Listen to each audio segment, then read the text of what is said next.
ॐ भद्रं कर्णेभिः शृणुयाम देवाः भद्रं पश्येमाक्षभिर्यजत्राः स्थिरैरङ्गैः स्तुष्टुवागुंसस्तनूभिः व्यशेम देवहितं यदायुः स्वस्ति न इन्द्रो वृद्धश्रवाः स्वस्ति नः पूषा विश्ववेदाः स्वस्ति नस्तार्क्ष्यो अरिष्टनेमिः स्वस्ति नो बृहस्पतिर्दधातु। ॐ शान्तिः शान्तिः शान्तिः। हरिः ॐ।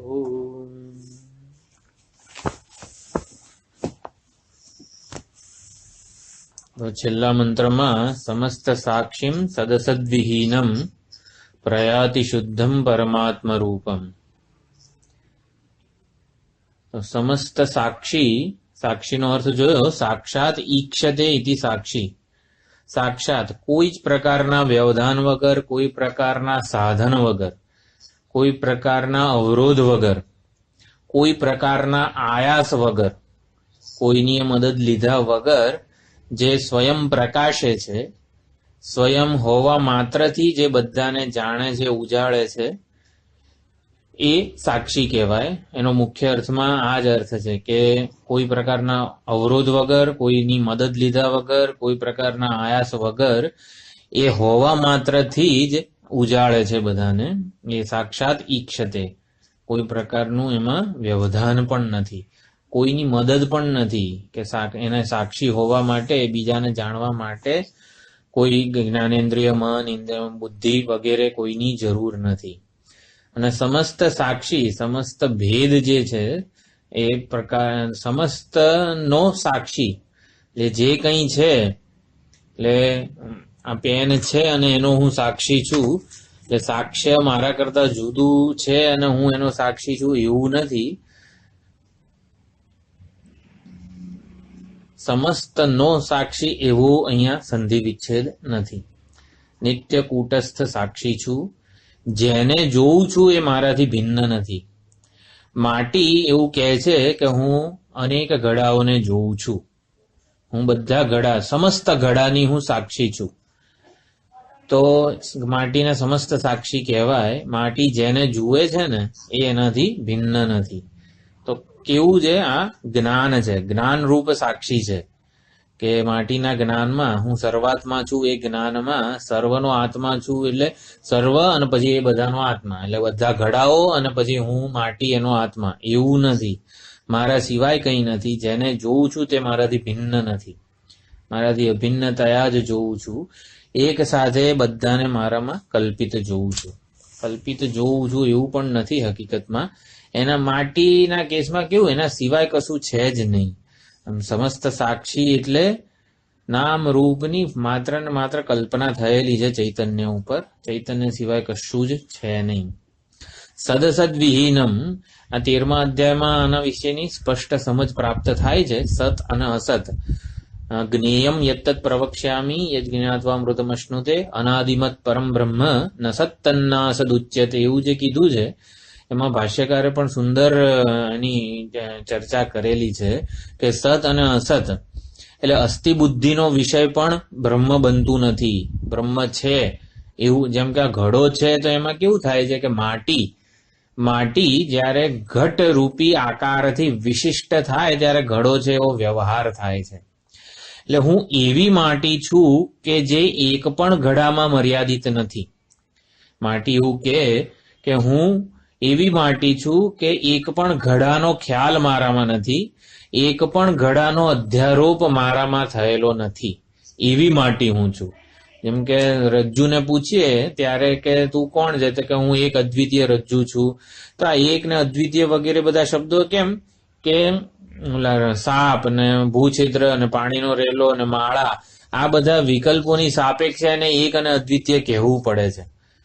પરંતુ હકીકતમાં રજ્જુને પૂછીએ કે તું એક છું, અદ્વિતીય છું, એ બરોબર છે, તો કે હું મારા સિવાય કંઈ નથી।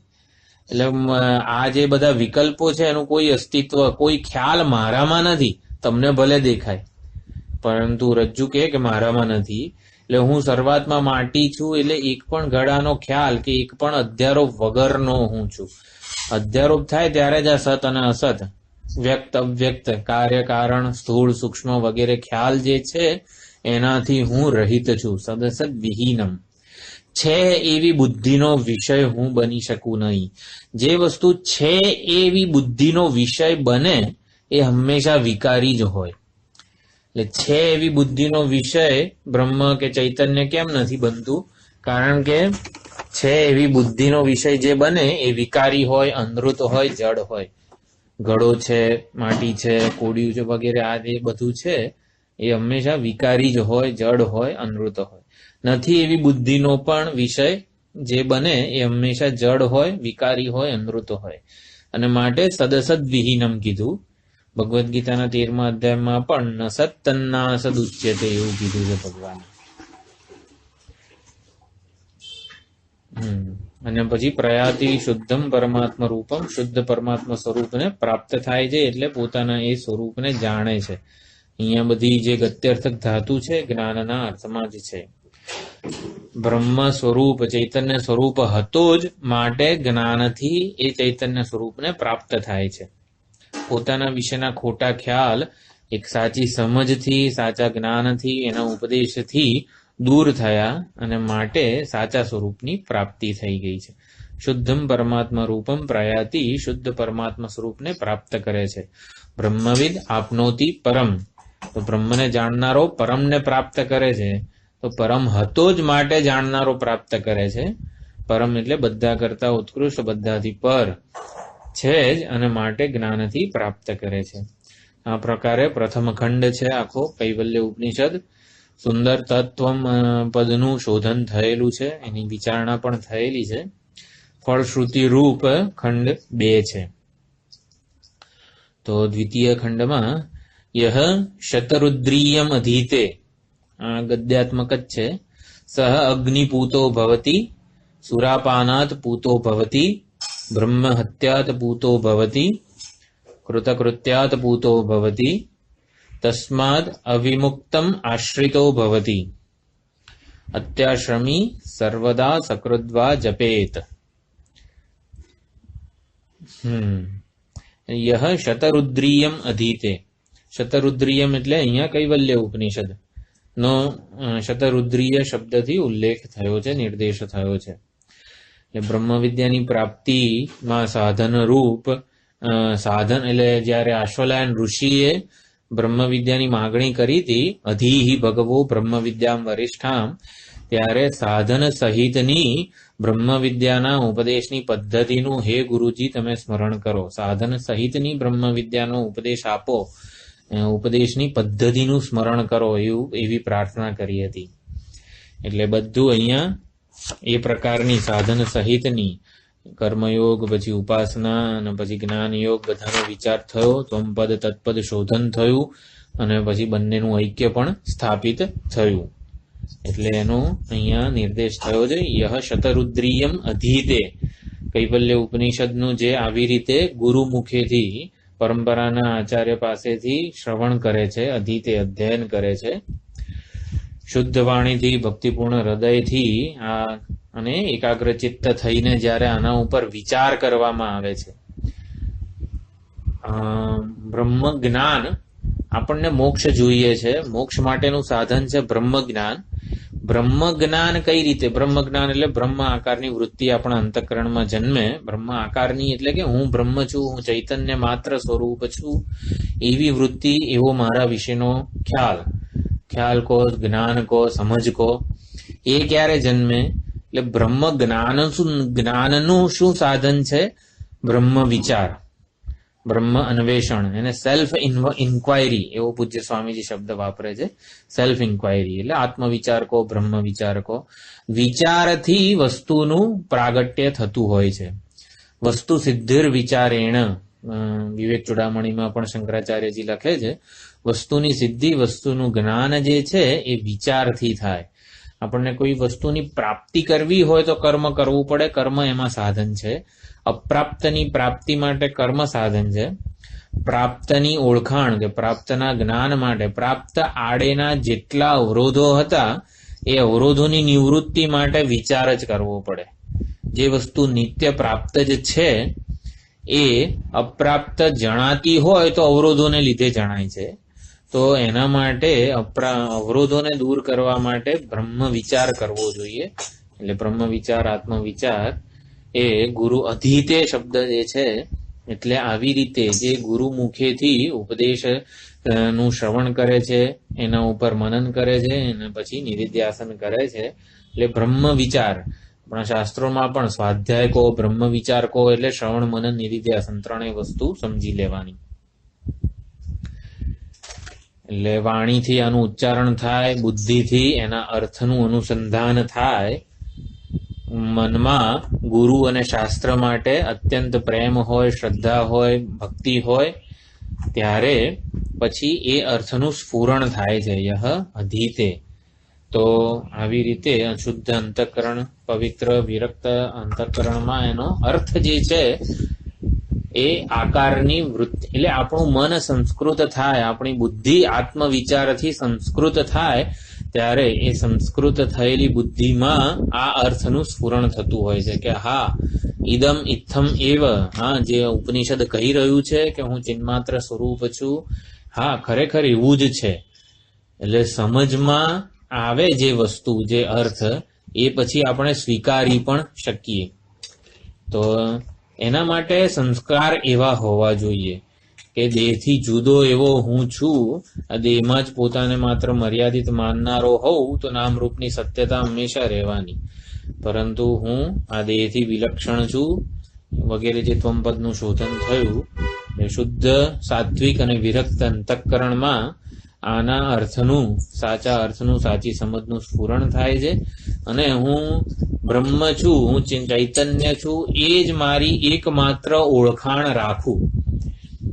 એ જ મારી ઓળખાણ જે છે, અબાધિત ઓળખાણ છે, સત્ય છે, અબાધિત છે, એને હું છોડીને ક્યારેય જતો નથી. એ ઓળખાણ વગરનો હું કોઈ અવસ્થામાં હોતો નથી. માટે એ જ ઓળખાણને પકડી રાખવું હંમેશ માટે. એના સિવાયની જેટલી પણ છે, હું દેહ છું કે વગેરે, મારે કર્મ કરવાના છે, આટલી ઈચ્છાઓ છે વગેરે, એ બધાનું સત્યત્વ બાધિત થઈ જાય છે. દેહ રૂપે જ્યારે વ્યવહાર થાય ત્યારે દેહ દ્વારા કંઈ મેળવવાનું નથી, અને કંઈ ન પ્રાપ્ત થાય તો કશું ગુમાવવાનું નથી. આવો જ્ઞાનીની સમજ છે. માટે પૂર્ણ આત્મ સ્વરૂપમાં, પૂર્ણ બ્રહ્મમાં એ પ્રતિષ્ઠિત થાય છે. એને એ જ ફળનું કથન અહીંયા જુદી જુદી રીતે કરેલું છે. સહ અગ્નિપૂતો ભવતી. ફળનું કથન જ્યાં પણ કરવામાં આવે એને અર્થવાદ કહેવામાં આવે છે.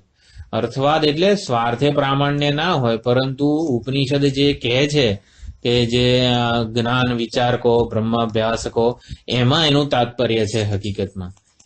અર્થવાદ એટલે ફળના કથન દ્વારા રુચિ ઉત્પન્ન કરવા માટે પણ એ બધું જરૂરી હોય છે. એટલે સહ અગ્નિપૂતો ભવતી. તો અગ્નિપૂત એટલે અગ્નિ જેમ બધી અશુદ્ધિઓને બાળી નાખે છે, બધી અશુદ્ધિઓથી ને ભસ્મીભૂત કરી નાખે છે, એવી જ રીતે આ જે કૈવલ્ય ઉપનિષદનું આવી રીતે વિચારણાપૂર્વક અધ્યયન કરે છે, એ અંતઃકરણના સર્વ મળ, વિક્ષેપ, આવરણ વગેરે બધા દોષોને એ દૂર કરી નાખે છે. અંતઃકરણની અશુદ્ધિને, પાપને, એના વાસના, સંસ્કાર કો, દેહાત્મ બુદ્ધિરૂપી સંસ્કાર, કર્તૃત્વની ભાવના અને વિષયાસક્તિ. મુખ્યત્વે 3 અવરોધો છે: દેહાભિમાન, કર્તૃત્વ અને વિષયાસક્તિ. આ ત્રણેય પાપને, અંતઃકરણના મેલને દૂર કરી નાખે છે. સહ અગ્નિપૂતો ભવતી. તો અગ્નિ જેમ પવિત્ર કરી નાખે છે, એમ આ પણ જે સાધક છે, જિજ્ઞાસુ છે, આવી રીતે બ્રહ્માભ્યાસ દ્વારા પોતાના અંતઃકરણના બધા પાપને દૂર કરે છે, ભસ્મીભૂત કરે છે. અંતઃકરણના રજસ અને તમસ, આ જે 2 ગુણ છે, એને ધોઈ નાખે છે. વિવેક ચૂડામણીમાં એવું કહે છે, રજસ સ્વભાવમ સધુનોતિ બુદ્ધેહે. હાથમાં ધોકો લઈને રજોગુણ અને તમોગુણને ધોવા માંડે છે આ સાધક બ્રહ્માભ્યાસથી. એવું ઉદાહરણ આપેલું છે. એટલે બધા જે નિષેધાત્મક સંસ્કાર છે, આસુરી વૃત્તિઓ કો, રજસ તમસ, એ જ પાપ છે, અને એનાથી આ પવિત્ર થઈ જાય છે, મુક્ત થઈ જાય છે. આપણા મનમાં આ વિશેના સંસ્કાર નથી, તો જેમ જેમ આપણે આ બ્રહ્માભ્યાસ કરીએ, એના સંસ્કાર પ્રાપ્ત કરીએ, આ બધી વસ્તુઓ જે છે તત્પદ શોધન, ત્વમપદ શોધન, એના સંસ્કાર આપણી બુદ્ધિમાં દ્રઢ થવા દઈએ, તો આપણી બુદ્ધિ જે સ્થૂળ વિષયોનું જ ચિંતન કરી રહી હતી, એના સંસ્કાર આપોઆપ એની સત્યતા ગુમાવી દે અને નવા સંસ્કાર જન્મે, નવા સંસ્કાર દ્રઢ થતા જાય. એટલે બુદ્ધિ જે અવિવેકને લીધે સ્થૂળ હતી, વિષયાસક્ત વાળી હતી, સામર્થ્યહીન બની ગઈ હતી, એ હવે આવી રીતે અગ્નિભૂતો ભવતી એટલે એ બધી અશુદ્ધિઓ જે છે એની બળીને ભસ્મીભૂત થઈ જાય છે. પછી જાણતા અજાણતા જે કંઈ પણ પાપ થઈ ગયા હોય, કર્તૃત્વ ભોક્તૃત્વ વગેરેને લીધે આ સુરાપાનાત ભૂતો ભવતી, બ્રહ્મ હત્યાત ભૂતો ભવતી, સુરાપાન, પરધન ચોરી, ગમે તે આ જન્મમાં નહીં તો પૂર્વના જન્મમાં પણ જે કંઈ પણ આપણા જાણતા અજાણતા જે પાપ થયા હોય એનાથી મુક્તિ મળી જાય છે.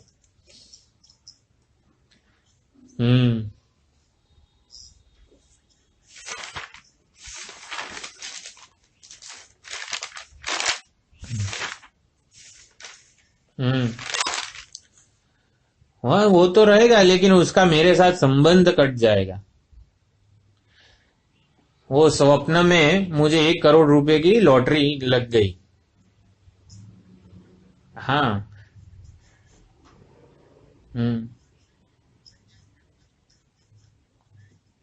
मैं ही वो पाप करने वाला अस्तित्व में ही नहीं रहेगा, पाप करने वाला बाधित हो जाएगा. नहीं, देह नहीं है, देह को हूं जो मैं मानने वाला हूं वो है. પાપનો જે કર્તા છે એ પોતે હરિઓમ થઈ જાય છે.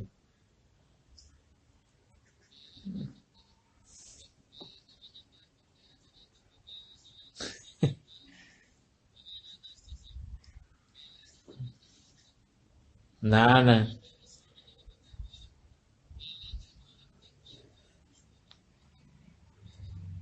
ભોગેન તસ્ય ક્ષયઃ.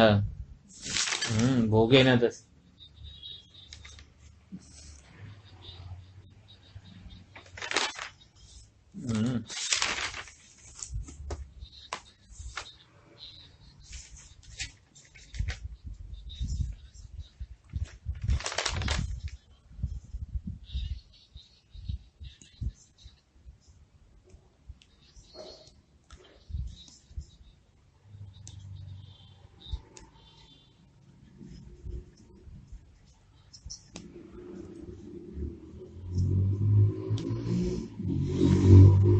કર્મ, દેહ વગેરે જો. હા બોલો. હા હા.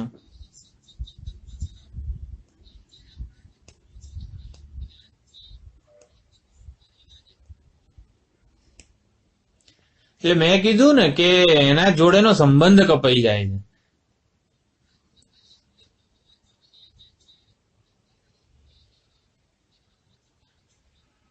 એ તો પ્રારબ્ધ છે, પ્રારબ્ધ. હા પણ પ્રારબ્ધનો પણ હું ભોગતા નથી.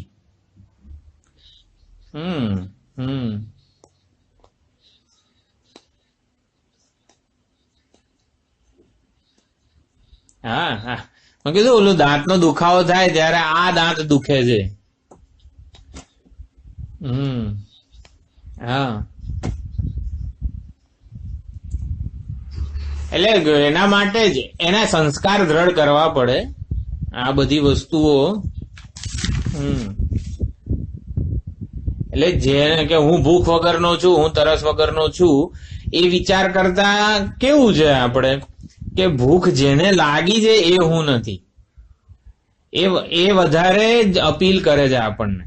એટલે જે કર્મો, આ પાપ કર્મો જેણે કર્યા હતા એ હું નથી, અને પાપ કર્મો જે ભોગવશે એ હું નથી.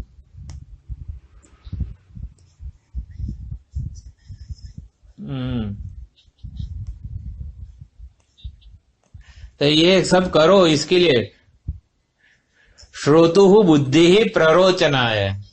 हाँ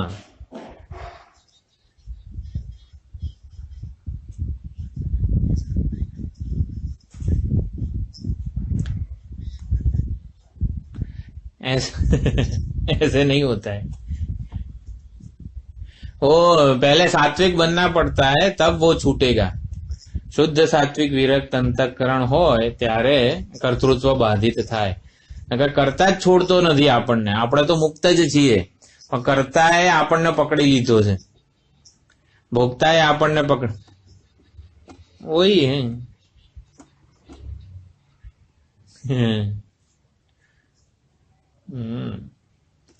કર્મણી અકર્મ યહ પશ્યેત અકર્મણી ચ કર્મ યહ. ચોથા અધ્યાયમાં ભગવાને કીધું છે કર્મમાં જે અકર્મના દર્શન કરે છે, અકર્મમાં કર્મના દર્શન કરે છે. કર્મમાં અકર્મના દર્શન એટલે સાપમાં રજ્જુના દર્શન જે કરે છે, એટલે એમાં ભગવાન ત્યાં શંકરાચાર્યજી કહે છે કર્મણી અકર્મ એટલે કર્મમાં જે અકર્મના દર્શન કરે છે. તો કર્મમાં અકર્મના દર્શન નથી કરવાના, સાપમાં રજ્જુના દર્શન નથી કરવાના, સાપને રજ્જુ સ્વરૂપે જોવાની છે. એટલે કર્મણી સપ્તમી વિભક્તિ છે એ વિષય સપ્તમી છે. વિષય સપ્તમી એટલે કર્મને, વિષય સપ્તમી, ધીસ ઇઝ વિષય સપ્તમી. કર્મને અકર્મ સ્વરૂપે જોવાનું છે, એટલે સાપને રજ્જુ સ્વરૂપે જોવાનો છે. એટલે સાપ અધ્યારોપિત છે, માત્ર રજ્જુ જ છે. કર્મ થઈ રહ્યું હોય ત્યારે પણ અકર્મ જ એનું સત્ય છે. એટલે પાપ પુણ્ય વગેરે જે કંઈ પણ કર્મો થતા હતા ને એ જ વખતે હું અકર્તા સત્ય હતો, એટલે એ વિષય સપ્તમી છે. અને અકર્મણી ચ કર્મયઃ, અકર્મણી અકર્તા એવા આત્મ સ્વરૂપમાં કર્મને અધ્યારોપિત જુએ છે. તો દોરીમાં સાપને અધ્યારોપિત જુએ છે, એ અધિકરણ સપ્તમી છે. દોરીમાં સાપને જોવું એ અધિકરણ સપ્તમી છે, સાપમાં દોરીને જોવું એ વિષય સપ્તમી છે. સાપને જ દોરી રૂપે જોવાનો છે. એટલે આવી રીતે દોરીમાં સાપને અધ્યારોપિત જુએ છે, અધિકરણ સપ્તમી છે, અધિષ્ઠાન સપ્તમી કહેવાય એને. એ ખાસ એટલે કર્મણીય કર્મયઃ પશ્ય એટલે સર્વભૂતેષુ ચાત્માનમ સર્વભૂતાની ચાત્મની. તો સર્વભૂતેષુ આત્માનમ એ વિષય સપ્તમી છે. સર્વભૂતોને અધ્યારોપિત જ, સર્વભૂતોને આત્મ સ્વરૂપે જ જુએ છે, આત્મા જ જુએ છે. અને આત્મામાં સર્વભૂતોને અધ્યારોપિત જુએ છે. સર્વભૂતાની ચ આત્મની, આત્મની એ અધિકરણ સપ્તમી છે. અને સર્વભૂતેષુ જે છે એ વિષય સપ્તમી છે. એટલે દોરીમાં સાપને, સાપમાં દોરીને, એવું આમ ઇઝ ઇક્વલ ટુ ઇક્વેશન નથી. આ સર્વભૂતેષુ આત્માનમ અને સર્વભૂતાની ચાત્મની, આપણે આ શ્લોક આવ્યો જ છે અહીંયા મંત્ર. હા, એક વિષય સપ્તમી છે, એક અધિકરણ સપ્તમી છે. એટલે આ બધું એક બૌદ્ધિક નિશ્ચય સ્વરૂપે હોય અને પછી નિધિધ્યાસન વડે દેહાધ્યાસના જે સંસ્કાર જે છે એ શિથિલ થતા જાય ત્યારે ઇદમ ઇત્થમ એવ, હા વાત સાચી છે, હું આ શરીર નથી, શરીરના ધર્મો, શરીરના વિકારો, શરીરના વૃદ્ધિ અને ક્ષય થી ખરેખર પર છું, એ ધીમે ધીમે થતું જાય આગળ. એટલે સુરાપાન, પરધન ચોરી, બ્રહ્મ હત્યા વગેરે જાણે અજાણે પૂર્વના જે કંઈ પણ પાપ થઈ ગયા હોય એનાથી મુક્ત થઈ જાય છે. એટલે ફળશ્રુતિ હંમેશા આપણને જે આ ભૂલથી મારાથી થઈ ગયું છે એનાથી કઈ રીતે મુક્ત થવાશે, એટલે કઈ રીતે મુક્ત થવું, આનાથી મુક્ત થવું, આનાથી એના જ સંસ્કાર હોય છે એટલે એને જ ફળશ્રુતિમાં મૂકી દે કે હા આ જો બ્રહ્મ જ્ઞાન પ્રાપ્ત થશે તો આનાથી મુક્ત થઈ જવાશે, બ્રહ્મ જ્ઞાન પ્રાપ્ત થશે તો આનાથી મુક્ત થવાશે. એટલે બ્રહ્મ જ્ઞાન પ્રાપ્ત કરો એમાં તાત્પર્ય છે શ્રુતિનું, નહીં કે આમાંથી મુક્ત થવાનું. એટલે કે ફળશ્રુતિ જે છે અર્થવાદ છે, સ્વાર્થે પ્રામાણ્ય નથી, પરાર્થે એટલે બ્રહ્મ વિચારમાં, બ્રહ્મ જ્ઞાનમાં એનું પ્રામાણ્ય છે. તસ્માત અવિમુક્તમ આશ્રિતો ભવતી. હવે આપણા જે બધા ઓલા આસ્તિક દર્શન ને બધું જે છે એમાં ગાણપત્ય મત, પછી શૈવ મત અને પાશુપત મત અને બધા જે છે અનેક પ્રકારના મત છે. એ દરેક મતના જે બધા છે એ વિચારણા એ દરેકની જુદી જુદી છે. એટલે ગણપતિ જ મુખ્ય ચૈતન્ય છે અને પછી બીજા બધા એના સહાયક દેવતાઓ છે. શૈવ મતમાં શિવજી જ મુખ્ય દેવતા છે, મુખ્ય ચૈતન્ય છે, વિષ્ણુ, બ્રહ્માજી, બીજા બધા ઇન્દ્ર વગેરે એમના સહાયક છે. એટલે દરેકે દરેક આવી રીતે. તો અવિમુક્તમ જે પાશુપત મત છે શિવજી જેમાં મુખ્ય છે ચૈતન્ય, એમાં શિવજીને અવિમુક્તમ કહેવામાં આવેલા છે. એટલે જિજ્ઞાસુ સાધકો પશુપતિનાથ જે છે, પશુપતિને આશ્રિત છે. એટલે વિમુક્તમ જે છે એ પશુ પક્ષીઓ છે. વિમુક્તાહ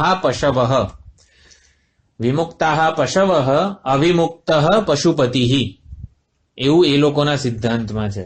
એટલે વિમુક્ત કેમ કીધા પશુ પક્ષીઓને? કારણ કે શાસ્ત્રીય વિધિ નિષેધથી આ પશુ પક્ષીઓ મુક્ત છે. કોઈ પ્રકારના શાસ્ત્રીય વિધિ વિધાનને આ તે બધું પશુ પક્ષીઓને લાગુ પડતું નથી, કારણ કે એમનામાં ફ્રી વિલ, પસંદગીની સ્વતંત્રતા જ નથી. અને શિવજી જે છે એ આત્મજ્ઞાનને લીધે મુક્ત છે. ભગવાન આત્મજ્ઞાનને લીધે મુક્ત છે, માટે એમને અવિમુક્ત કહેવામાં આવેલા છે. વિમુક્ત એટલે શું? પશુ પક્ષીઓ કે જેમાં શાસ્ત્રના વિધિ નિષેધથી મુક્ત છે.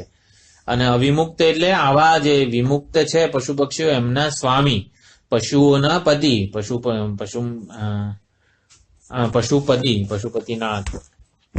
તો એ શિવજીને એટલે કે ભગવાનને તસ્માદ અવિમુક્તમ આશ્રિતો ભવતી, સંપૂર્ણપણે એ ભગવાનને આશ્રિત થઈ જાય છે. મનુષ્યમાં ફ્રી વિલ છે. ફ્રી વિલ એટલે પુરુષાર્થ કરવાનું સામર્થ્ય છે, અથવા તો પસંદગીની સ્વતંત્રતા છે. મારે ઋષિકેશ જવું હોય તો ઘણા બધા મારી પાસે પસંદગીના વિકલ્પો છે. ચાલીને જવું, દોડીને તો ના જવાય, એટલે ટૂંકમાં ટ્રેનમાં, ફ્લાઇટમાં, ટેક્સી કરીને વગેરે. એટલે એ બધા અનેક વિકલ્પો છે. વિકલ્પોમાં પછી રાગદ્વેષ ને બધું પણ હોય કે મને તો આ ટ્રેનની જર્ની ના ફાવે, બધું હલહલ કરતું હોય, આમ પછી ના ફાવે એનાથી. તો દરેક વિકલ્પો હોય ને ત્યાં પછી રાગદ્વેષ આવે. એટલે પસંદગી જ્યાં છે ત્યાં રાગદ્વેષ હોય, અવિવેક ને આ તે બધા અનેક પ્રકારના સંસ્કાર એમાં સંસાર ઉભો થાય એમાં. એટલે ફ્રી વિલ, જ્ઞાની મહાત્મા જે છે એ અવિમુક્તમ આશ્રિતો ભવતી. કૈવલ્ય ઉપનિષદના શ્રવણ મનન નિધિધ્યાસનથી જિજ્ઞાસુ સાધક જ્યારે અવિમુક્તને આશ્રિત થઈ જાય છે ત્યારે શું થાય છે? અવિમુક્ત થઈ જાય છે. અવિમુક્તને આશ્રિત થઈ જાય છે એટલે ફ્રી વિલ રહેતું નથી એનામાં, પસંદગીની સ્વતંત્રતા રહેતી નથી. એટલે free will is an indication of અજ્ઞાન. મારામાં હું અજ્ઞાન છે એવું કઈ રીતે ખબર પડે? જ્યાં સુધી ફ્રી વિલ છે મારામાં પસંદગીની સ્વતંત્રતા છે જ્યાં સુધી, ત્યાં સુધી અજ્ઞાન છે. જ્ઞાનીને ફ્રી વિલ હોતું નથી, પસંદગીની સ્વતંત્રતા હોતી નથી. એટલે જ્ઞાની આત્મ સ્વરૂપના યાથાત્મ્ય જ્ઞાનથી ઈશ્વર જોડે સંપૂર્ણપણે સંવાદિત છે. કુદરત જોડે કહો, ઈશ્વર જોડે કહો, 100% હાર્મોનાઇઝડ છે. એને જ એવું કહેવાય 100% કોન્ટ્રીબ્યુટર છે, 100% પ્રદાતા છે. 100% એ કશું જ કન્ઝ્યુમર નથી, 100% એ કોન્ટ્રીબ્યુટર જ છે. સંપૂર્ણપણે સંવાદિત છે, 100% હાર્મોનાઇઝડ છે.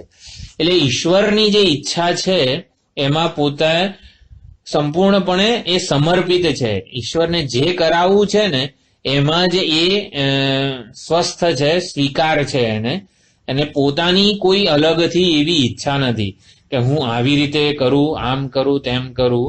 પોતાની કોઈ સ્વતંત્ર ઈચ્છા નથી, પોતાનું કોઈ સ્વતંત્ર કર્તૃત્વ નથી. કર્મ કરવામાં કે ફળ ભોગવવામાં કોઈ જ એને ફ્રી વિલ અથવા તો પસંદગી નથી એને.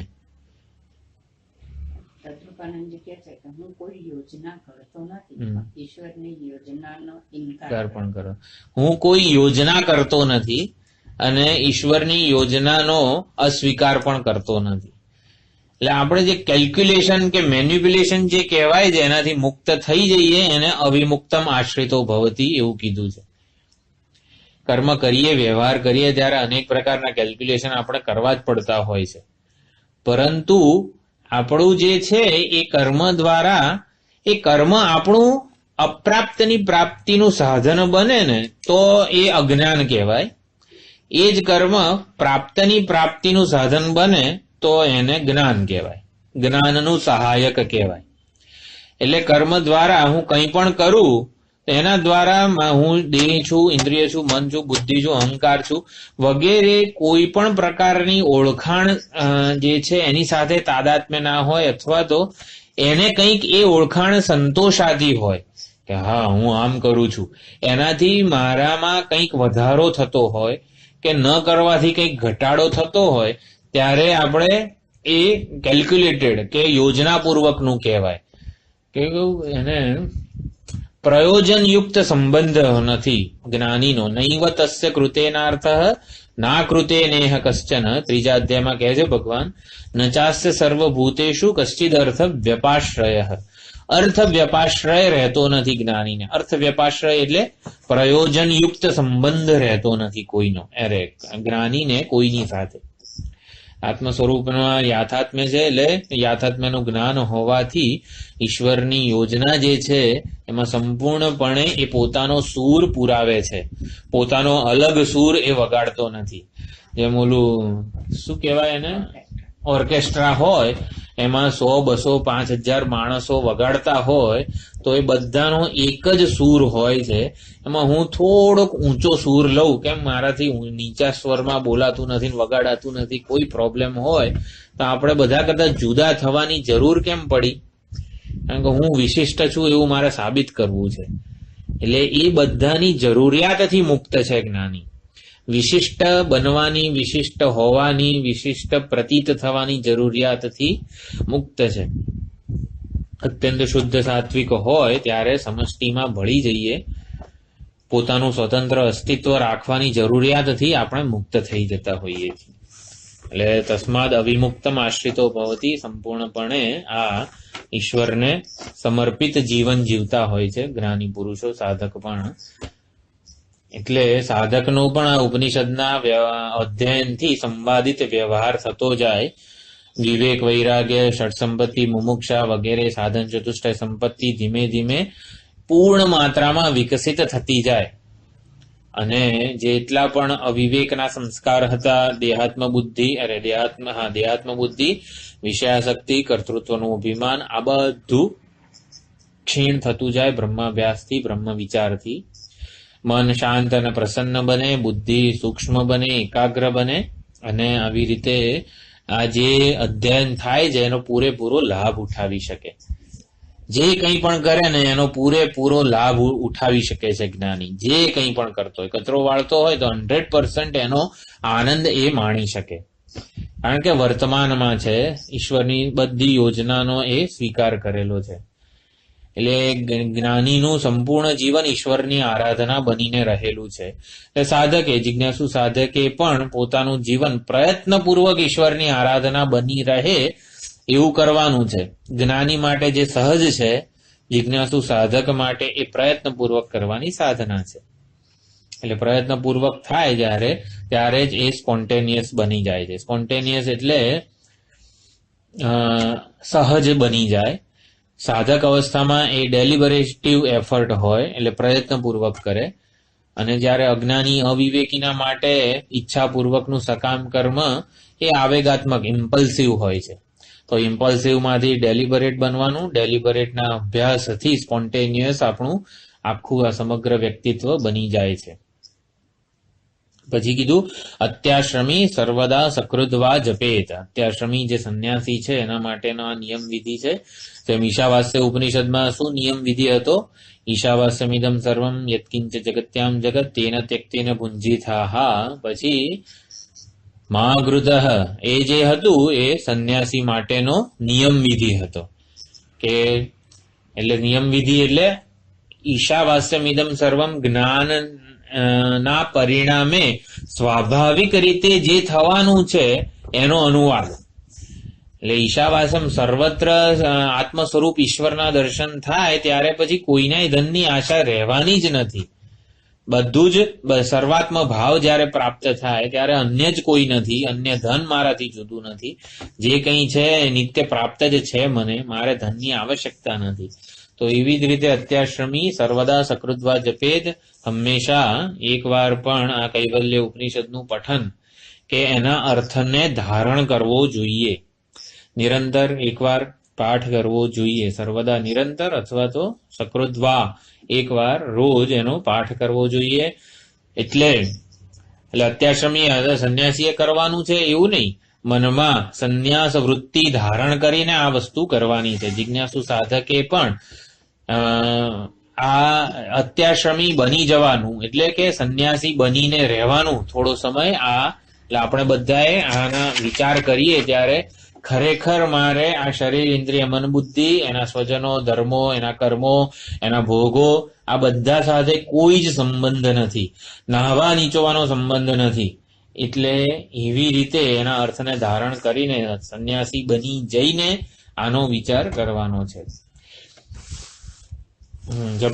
જપેત એટલે કૈવલ્ય ઉપનિષદનું ગુરુ મુખેથી શ્રવણ મનન નિધિધ્યાસન કરીએ, એના અર્થ ઉપર વિચાર કરીએ, એના જે સંસ્કાર છે એની સમજ છે એને દ્રઢ કરીએ, ત્યારે શું થશે? અનેન જ્ઞાનમ આપનોતિ સંસારા અર્ણવનાશનમ તસ્માદેવં વિદિત્વૈનમ કૈવલ્યમ ફલમશ્નુતે. અનેન આનાથી શું થશે? જ્ઞાનમ આપનોતિ, કેવું જ્ઞાન? સંસારાર્ણવ નાશનમ, સંસાર રૂપી અર્ણવ એટલે મહાસાગર, સંસાર રૂપી મહાસાગરનો નાશ કરનારું જ્ઞાન પ્રાપ્ત થશે. સંસાર રૂપી મહાસાગર નો નાશ કઈ રીતે કરે છે જ્ઞાન? ભવસાગરનો નાશ કરે છે. આત્મ સ્વરૂપનું જ્ઞાન કહો, બ્રહ્મનું જ્ઞાન કહો, આત્માનું યાથાત્મ્ય. તો સંસાર રૂપી મહાસાગરનો નાશ કઈ રીતે કરે છે? આ જ્ઞાન જે છે એ જે મિથ્યા, જેમ કે રજ્જુનું જ્ઞાન સર્પની પ્રતીતિ સાપનો નાશ કરે છે. સાપનો નાશ ન કરે છે એટલે શું સમજવાનું? સર્પ રૂપી ભ્રમની નિવૃત્તિ કરે છે. એક તો સર્પની નિવૃત્તિ નથી કરતું, સાપ હોય તો પછી એની નિવૃત્તિ કરવાનો પ્રશ્ન છે ને. એટલે કે સંસાર રૂપી ભ્રમ, સંસાર રૂપી ખોટી માન્યતાઓ કો, સમજ કો, ખોટી મિથ્યા પ્રતીતિ, નામ રૂપ અને પ્રયોજન વાળી જ આપણે કોઈ પણ વસ્તુને જોઈએ છીએ. એટલે નામ રૂપ અને પ્રયોજન એટલા બધા સત્ય થઈ ગયા છે આપણા માટે કે આ પેન છે એનો રૂપ, નામ અને રૂપ છે, મારી છે અને મારા માટે કંઈક પ્રયોજન સિદ્ધ કરનારી છે, માટે આ પેન સત્ય છે મારા માટે. તો આ પેન નથી, ચૈતન્ય છે. એનાથી શું થશે? નામ રૂપ અને પ્રયોજન, એટલે આ પેન પીગળી જશે બ્રહ્મજ્ઞાન થાય એટલે કે ના, આ પેનમાંથી મારી જે સુખ શાંતિ સલામતીની જે ભ્રાંતિ હતી એ ભ્રાંતિ દૂર થાય છે. આ સંસારાર્ણવ નાશનમ, સંસારરૂપી મહાસાગરનો નાશ એટલે શું? મિથ્યા પ્રતીતિ, ભ્રાંતિ દૂર થાય છે. સંસાર રૂપી ભ્રમની નિવૃત્તિ કરનારું આ જ્ઞાન છે. આ કૈવલ્ય જ્ઞાન સંસારની નિવૃત્તિ કરે છે. નહીં, સંસારની નિવૃત્તિ નથી કરતું, સંસાર રૂપી ભ્રમની નિવૃત્તિ કરે છે. સંસાર ભ્રમ છે એટલે શું? કે નામ રૂપ અને પ્રયોજન વાળી જે વસ્તુઓ જેને આપણે સત્યતા આપી દીધી છે એનું સત્યત્વ, એનું મહત્વ બાધિત કરે છે. જ્ઞાન કશું કરે નહીં, જ્ઞાન ખાલી ભ્રમની નિવૃત્તિ કરે, ખોટી સમજને દૂર કરે. ખોટી સમજનું જે પરિણામ હતું એ બધું નાશ પામે ખોટી સમજને દૂર કરવા દ્વારા. જેમ કે આ રજ્જુ જેવું જ્ઞાન પ્રાપ્ત થાય પછી સાપને લીધે જે ભય, કંપારી, પરસેવો બધું જે થતું હતું એ વ્યાવહારિક હતું, સાપ પ્રાતિભાષિક હતો. બરોબર? પ્રાતિભાષિક સાપ હતો, સાપ રૂપી ભ્રમ હતો. પણ ભ્રમનું જે કાર્ય છે શું હતું? ભય, કંપારી, પરસેવો, પલાયન વૃત્તિ વગેરે બધું, એ બધું વ્યાવહારિક હતું. તો પ્રાતિભાષિક વસ્તુ પણ વ્યાવહારિક વસ્તુ જન્માવી શકે છે. તો જ્ઞાન શું કરે છે? આ પ્રાતિભાષિક જે છે મિથ્યા પ્રતીતિ એને દૂર કરે છે, એને બાધિત કરે છે. તો એના બાદથી આ કાર્ય જે છે એ દૂર થાય છે. વ્યાવહારિક જે છે, વ્યાવહારિક વસ્તુ શું છે? જ્ઞાન શું કરે દૂર? એક તો દેહાધ્યાસ દૂર કરે, કર્તૃત્વની ભ્રાંતિ દૂર કરે, વિષયાસક્તિ દૂર કરે. તો પછી આપણા વ્યવહારમાં શું ફરક પડે? કે વિષયોમાં જે સુખ બુદ્ધિ હતી એ બાધિત થાય, વિષય બાધિત નહીં થાય. વિષય ઈશ્વર સૃષ્ટિ છે એટલે વિષયમાં જે સુખ બુદ્ધિ હતી એ સંસાર છે, ભોગ બુદ્ધિ હતી એ સંસાર છે, એનો નાશ જ્ઞાનથી થાય છે. પછી હું કરું છું એ જે કર્તૃત્વનો ભ્રમ હતો એ દૂર થાય છે, કરતા જ બાધિત થઈ જાય છે. અને દેહાધ્યાસ, દેહાધ્યાસ કો હું દેહ છું એ બુદ્ધિ કો એ બાધિત થઈ જાય છે. એટલે આમ કૈવલ્ય ઉપનિષદના આવી રીતે ગુરુ મુખેથી શ્રવણ મનન નિધિધ્યાસન કરવાથી સંસાર આર્ણવ નાશનમ એટલે આપણે વિચાર કર્યો કે મિથ્યા ભ્રમની નિવૃત્તિ થતા એના જેટલા પણ કાર્યો હતા એ બધાનો નાશ થાય છે. અને તસ્માદ એવમ વિદિત્વૈનમ કૈવલ્યમ ફલમશ્નુતે, આવી રીતે એવમ વિદિત્વૈનમ, વિદિત્વા એનમ, એનમ એટલે આવી રીતે પરમાત્માને જાણીને, આ જ્ઞાનને જાણીને કૈવલ્યમ ફલમશ્નુતે, કૈવલ્ય રૂપી ફળ પ્રાપ્ત થાય છે. ઉપનિષદ પ્રતિપાદિત જે કૈવલ્ય જ્ઞાન છે એ પ્રાપ્ત થાય છે. કૈવલ્ય જ્ઞાનનું ફળ શું છે? કૈવલ્ય મોક્ષ. કૈવલ્ય કે કેવળ મોક્ષ એટલે અદ્વિતીયતા, આત્મ સ્વરૂપની અદ્વિતીયતા, પ્રત્યેગાત્મ ચૈતન્યની અદ્વિતીયતા, એ ફળ પ્રાપ્ત થાય છે. એ જ પૂર્ણતા છે, એ જ કૃતકૃત્યતા છે. બ્રહ્મવિદ આપનુતિ પરમ સોષ્ણુતે સર્વાન કામાન સહ, એટલે કૈવલ્યમ ફલમશ્નુતે સર્વાંશ લોકાન આપનોતિ સર્વાંશ કામાન, એવી રીતે જે કીધું છે, સર્વાત્મ ભાવની પ્રાપ્તિ એ કૈવલ્યનું ફળ છે. હું સર્વાત્મા છું, હું એટલે મારાથી ભિન્ન કશું જ નથી, તો જ હું પૂર્ણ હોઉં, અનંત હોઉં, અસીમ હોઉં. મારામાં હુંના ખ્યાલમાં કોઈ સીમા નથી.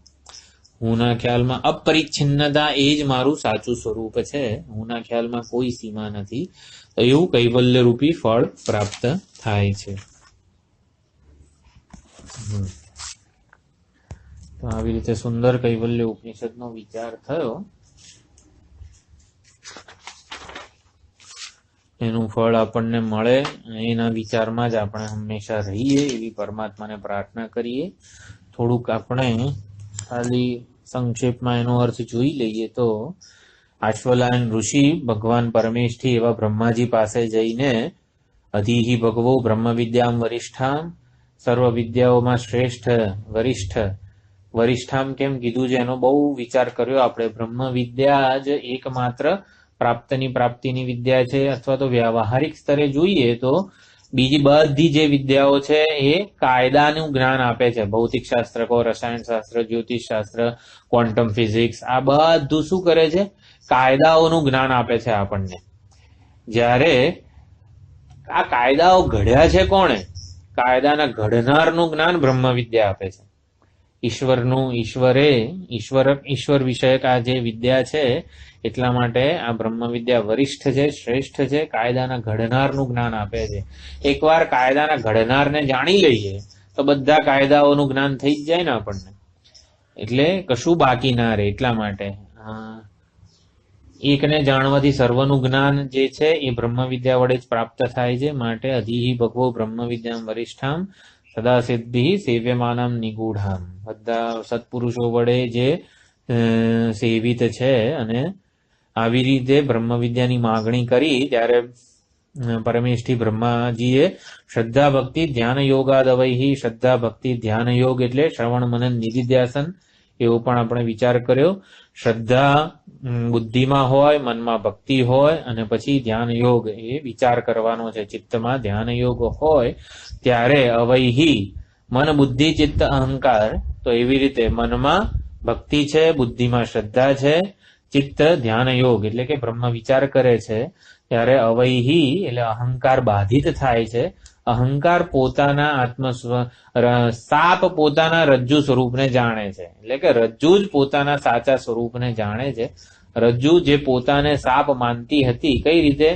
બધા લોકો એને જોઈને એ આ સાપ છે, એ આ સાપ છે એવું કહેતા હતા. તો હવે રજ્જુ જ પોતાના મૂળભૂત સાચા સ્વરૂપને જાણે છે. અહંકાર પોતે પોતાના સાચા સ્વરૂપને જાણે, અવૈહી જાણી લે, એટલે કે આવી રીતે એનું સ્વરૂપનું જ્ઞાન થાય. પછી નકર્મણાના પ્રજયા સાધન સહિતની બ્રહ્મ વિદ્યાનો આવી રીતે ઉપદેશ આપ્યો છે. સહકારી સાધનો ત્યાગેન એકે અમૃતત્વ માનસુ, વૈરાગ્ય, ત્યાગ વગેરે સાધન સહિતની બ્રહ્મ વિદ્યાનો ઉપદેશ કર્યો છે બ્રહ્માજીએ. અને પછી ત્વમપદ શોધન, તત્પદ શોધન, અદ્વિતીયતાનું નિરૂપણ આ 10મા મંત્રમાં કર્યું. સર્વભૂતસ્થમ આત્માનમ સર્વભૂતાની ચાત્મની સર્વભૂતોમાં આત્માને જુએ છે એટલે મેં કીધું કે સાપમાં રજ્જુને જુએ છે એટલે સાપને જ રજ્જુ સ્વરૂપે જુએ છે. સર્વભૂત સ્વરૂપે આત્માના જ એને દર્શન થાય છે. દરેકે દરેક ઘડા સ્વરૂપે એને માટીના જ દર્શન થાય છે. અલંકાર સ્વરૂપે સુવર્ણના દર્શન જેમ થાય. સર્વભૂતસ્થમ આત્માનમ એટલે પ્રત્યેક આત્માનો નિર્દેશ અહીંયા થયેલો છે. જે આપણે ઓલું ફિલ્મ વાળું ઉદાહરણ જોયું હતું, જે ચલચિત્ર જણાય છે આપણને, ભીત ઉપર જે ચલચિત્ર જણાય છે એનો પ્રત્યેગાત્મા કોણ? તો કે જે પ્રકાશક છે એ જ એના સ્વરૂપે જણાય છે. તો સર્વભૂતસ્થમ આત્માનમ એટલે કોનો નિર્દેશ થયો? એ પ્રત્યેગાત્મા ચૈતન્યનો નિર્દેશ થયો. ને સર્વભૂતાની આત્માની દ્વારા અધિષ્ઠાન જે પડદો જે છે એનો નિર્દેશ થયો. તમામ પ્રકારના ચલચિત્રો, ફોટા, પાત્રો, વ્યક્તિ, વસ્તુ, પરિસ્થિતિ જે છે એ અધિષ્ઠાન ચૈતન્ય છે. સર્વભૂતાની આત્મની એટલે આ બધાને એ પડદા ઉપર જે નિર્વિશેષ છે, નિરાકાર છે, જે માત્ર છે, અસ્થિ સ્વરૂપ છે, એનામાં આ બધા દર્શન થાય છે. આ રીતે અદ્વિતીયતા અહીંયા 10મા મંત્રમાં પુરવાર થાય છે. સંપશ્યન બ્રહ્મ પરમમ યાતિ નાન્યેન હેતુના. આ બ્રહ્મ સંપશ્યન એના જ દર્શન કરતો કરતો એ બ્રહ્મને જ પ્રાપ્ત થાય છે.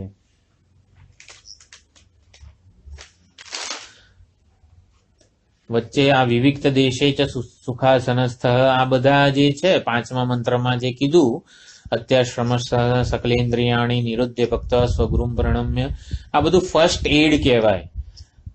એટલે ધ્યાન માટેની તૈયારીઓ જે છે આપણે કરવાની છે. પ્રાણાયામ કરીએ, એ મન ડોક વગેરેને એકાગ્ર એક સીધી લીટીમાં રાખીએ, કરોડરજ્જુ, ગરદન, મસ્તક, આ બધું એ બધું ફર્સ્ટ એડ છે. પ્રાણાયામ વગેરે જેટલું પણ આપણે કરીએ છીએ મનની એકાગ્રતા માટે, કર્મયોગ વગેરે, આ બધું ફર્સ્ટ એડ છે. એટલે કે આપણને કોઈનો બી એક્સિડન્ટ થયો હોય, લોહી લુહાણ થઈ ગયો હોય, હાડકાના તેમ બધું ઓલું થઈ ગયું હોય, છૂટા પડી ગયા હોય, તો એ વખતે ઓલો જે 108માં બોલાવીને જે ફર્સ્ટ એડ વાળો જે ડોક્ટર છે, ફર્સ્ટ એડ પહેલા તો આપે. એટલે પહેલા પાટાપિંડી કંઈક કરીને પૂઠા મૂકીને પણ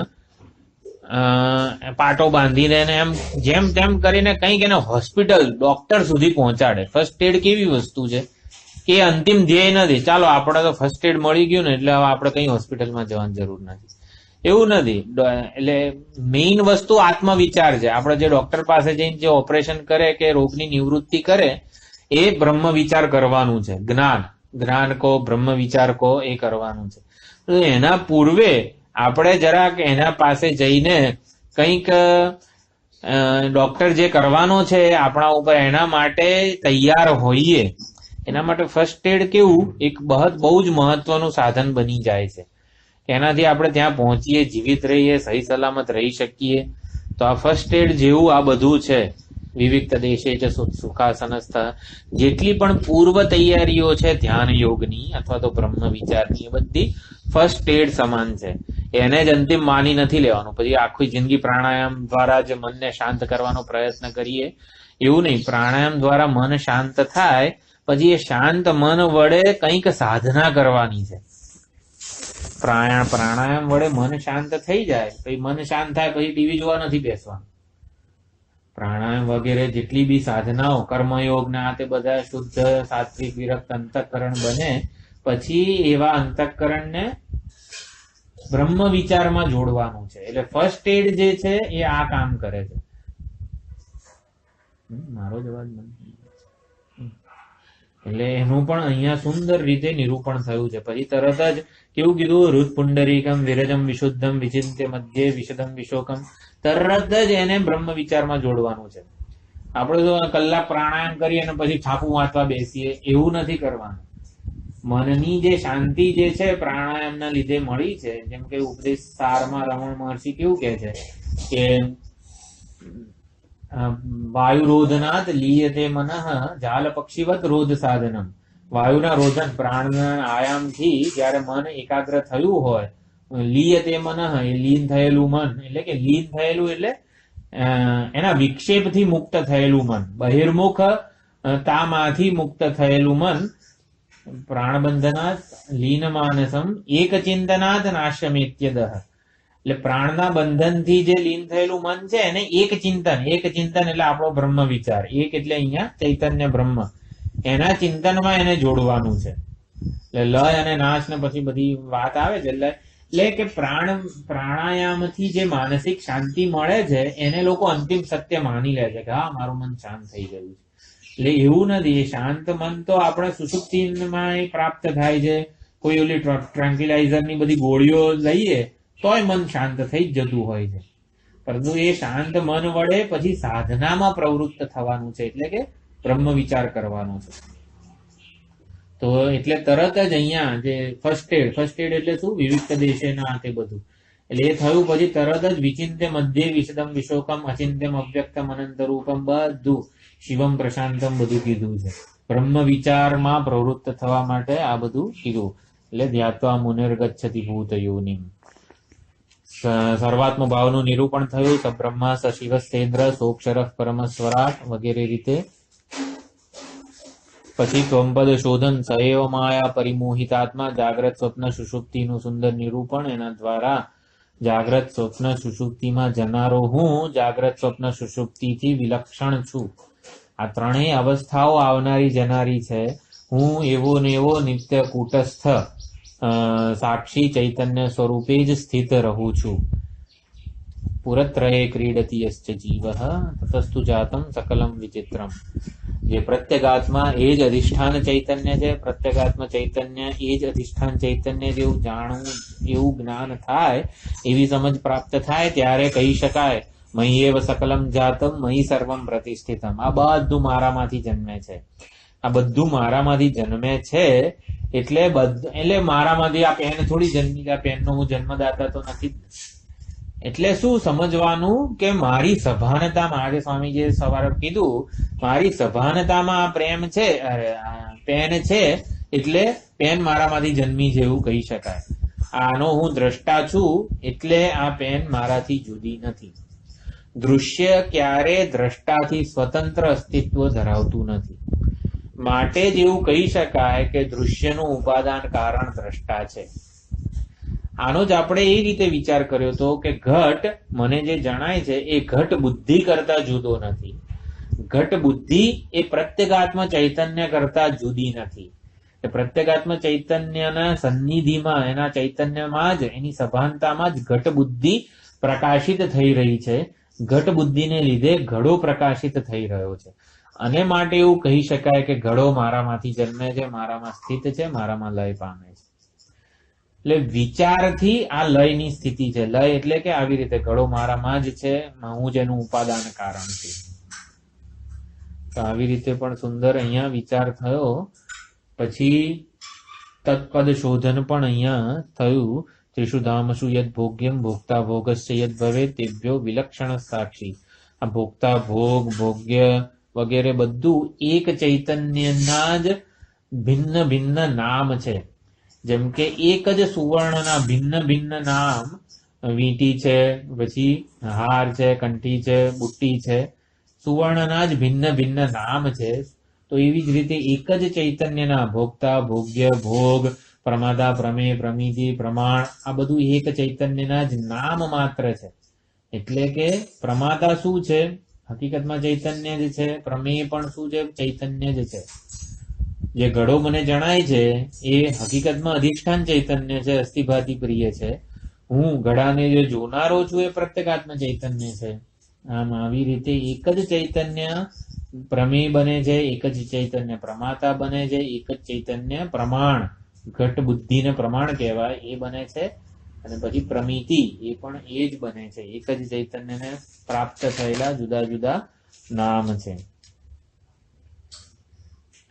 તત્વમેવ ત્વમેવ તત, એ જે કીધું એટલે કે જે સમીકરણ જે છે એ બંને સાઈડ ઇક્વલ છે. એટલે ડબલ ઇમ્પ્લાઇઝ, અને આપણે મેથેમેટિક્સમાં એવું કહેતા હતા. તત નું સાચું સ્વરૂપ ત્વમ છે. એટલે કે બ્રહ્મ જે છે એ પૂર્ણ છે, અનંત છે, અને અનંત છે, પૂર્ણ છે. પરંતુ એ જ્યારે ત્વમ બને ત્યારે એને અપરોક્ષતાનો લાભ થાય છે.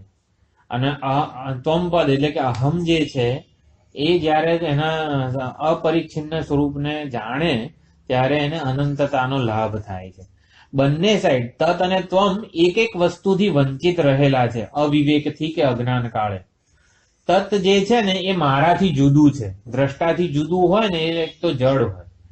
એટલે ઈશ્વર જે છે તત છે, પરોક્ષ જે છે એ જ્યાં સુધી મારાથી જુદો છે ને ત્યાં સુધી એને એ પોતે પૂર્ણ નહીં રહી શકે, પૂર્ણ નહીં બની શકે. એટલે એને તત્વમ રૂપે પ્રગટ થવું જ પડશે એના પૂર્ણ હોવા માટે. તત્વમેવ ત્વમેવ તત કીધું છે મારામાંથી પરિચ્છિન્નતાનો ખ્યાલ દૂર થાય, એટલે છે જ નહીં પરંતુ જ્ઞાન કાળે અવિવેકથી માની લીધું છે અજ્ઞાન કાળે માટે. એટલે મારામાંથી પરિચ્છિન્નતાનો ખ્યાલ દૂર થાય છે અને ઈશ્વરમાંથી પરોક્ષતાનો ખ્યાલ દૂર થાય છે. એટલે બંનેને લાભ મળે છે. આ બ્રહ્મ વિચારથી શું થાય છે? મને એની અપરિચ્છિન્નતાનો લાભ મળે છે અને ઈશ્વરને મારી અપરોક્ષતાનો લાભ મળે છે. એ મારાથી જુદો હતો ને ત્યાં સુધી એ પણ પૂર્ણ નહોતો. એટલે આ તત અને ત્વમ બંનેના શોધનથી બંનેને લાભ થાય છે.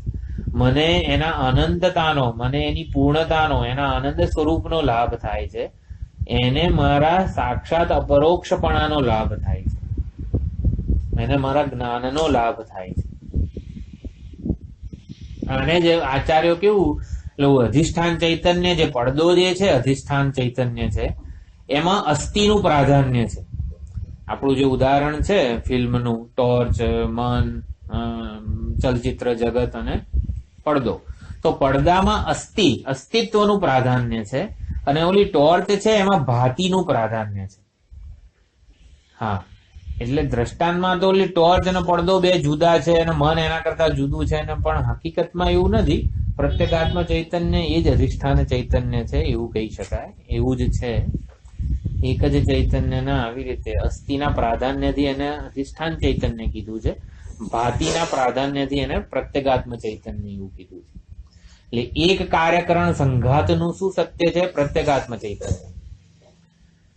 અને સમગ્ર કાર્યકરણ સંઘાતનું સત્ય શું છે? અધિષ્ઠાન ચૈતન્ય. એ બંને એક જ છે. એટલે આવી રીતે સમસ્ત સાક્ષીમ સદસદ વિહીનમ પ્રયાતિ શુદ્ધમ પરમાત્મા રૂપની પ્રાપ્તિ થાય. તસ્માદ એવમ વિદિત્વૈનમ કૈવલ્યમ ફલમ અશ્નુતે. કૈવલ્ય ફળની પ્રાપ્તિ થાય.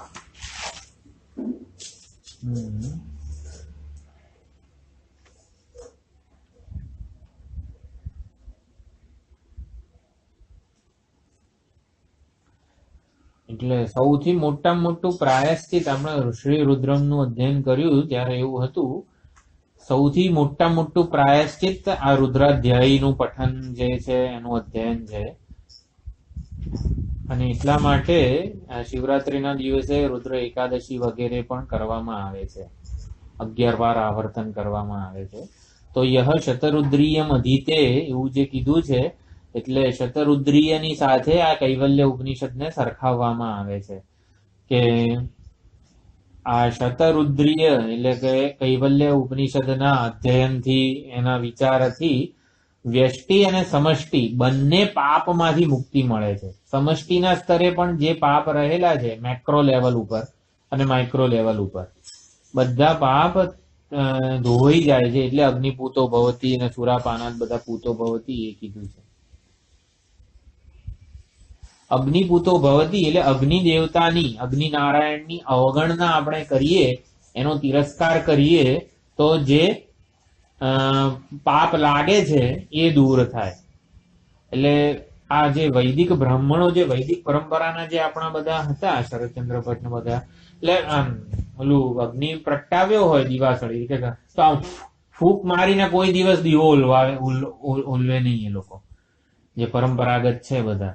એટલે આ બધે જાણે જે પાપ થઈ જાય છે આપણાથી, આ અગ્નિપૂતો ભવતી, એટલે એવી રીતે વ્યષ્ટિ પાપમાંથી પણ મુક્તિ મળે છે, સમષ્ટિ પાપમાંથી પણ મુક્તિ મળે છે. સુરાપાનાત પૂતો ભવતી એટલે સુરા જે છે એની સૂંઘાય પણ નહીં, એટલે સૂંઘીએ તો પણ પાપ લાગે, ચાખવાની તો વાત દૂર રહી, સૂંઘીએ તો પણ પાપ લાગે, અજાણે સૂંઘાય પણ નહીં, એટલે એ પાપમાંથી પણ મુક્તિ મળે છે. તો વિચાર કરો, વિચારે ના કરીએ આપણે.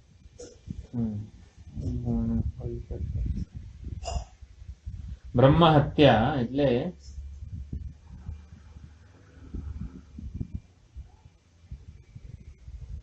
ગુણક બ્રાહ્મણ જે છે એનું અપમાન કે તિરસ્કાર જયારે થઈ જાય આપણાથી ત્યારે બ્રહ્મ હત્યા કહેવાય છે. એટલે બ્રહ્મ હત્યા એટલે એ તો ખરું જ, બ્રાહ્મણ હત્યા પણ એટલે અનેક જન્મોમાં આપણે કરેલા પાપ હોય એ બધા દૂર થઈ જાય છે. કૃતકૃત્યાત પૂતો ભવતી, એવું છે.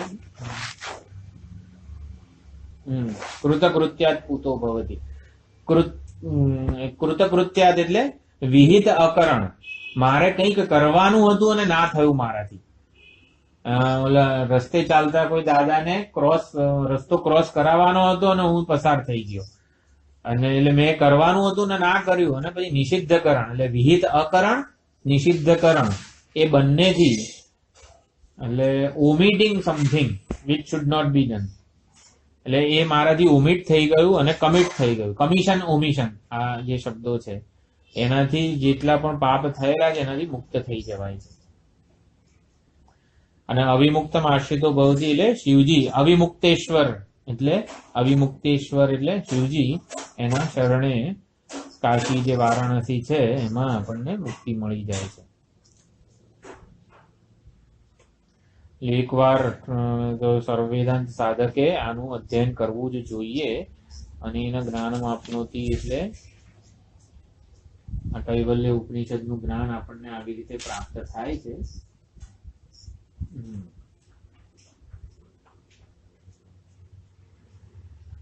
બીજું થોડુંક અહીંયા એક થોડોક વિચાર છે, પછી કરી લઈશું આપણે. એટલે એકવાર આખું રિવિઝન થઈ જાય આપણે.